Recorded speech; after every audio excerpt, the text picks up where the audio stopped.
Bonjour. J'ai choisi pour le travail avec le tableau numérique interactif de faire une activité qui s'adresse aux élèves de deuxième année.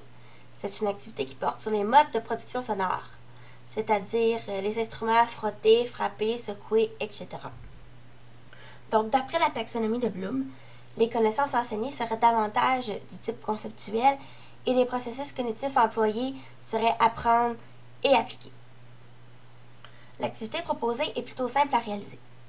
La première étape est d'expliquer aux élèves qu'un mode de production est la façon dont on s'y prend pour effectuer un son à l'instrument. Ensuite, on amène les élèves à déterminer quels pourraient être les différents modes de production. Pour ce faire, c'est possible de prendre quelques instruments dans la classe et de faire un exemple sonore aux élèves.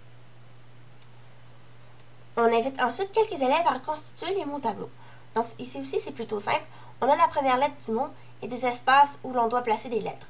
Il suffit donc de placer les lettres à l'endroit qui leur est réservé. Donc là, je fais l'exemple pour le premier mode de production, mais on pourrait aussi le faire pour les 5 modes. Bien sûr, comme les élèves sont jeunes, c'est très important de les aider à effectuer cette tâche. La troisième étape est celle où les élèves sont invités à venir identifier à quel mode de production appartient tel instrument. Le processus est assez simple. Il suffit de glisser l'instrument dans la catégorie à laquelle il appartient.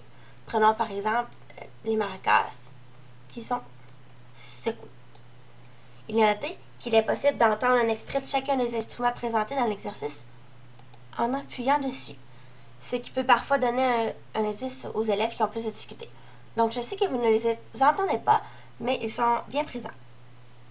Donc, si on continue, les claves sont frappées, la cloche à vache aussi. Donc, on continue comme ça, ainsi de suite.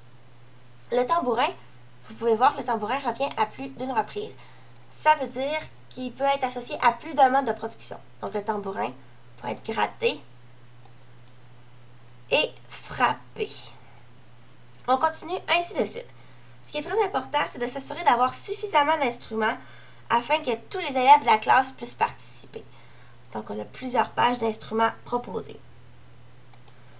Pour terminer, c'est une activité qui pourrait très bien être intégrée dans un cours où les élèves vont apprendre la version de la chanson Bonhomme Bonhomme où l'on présente les différents modes de production.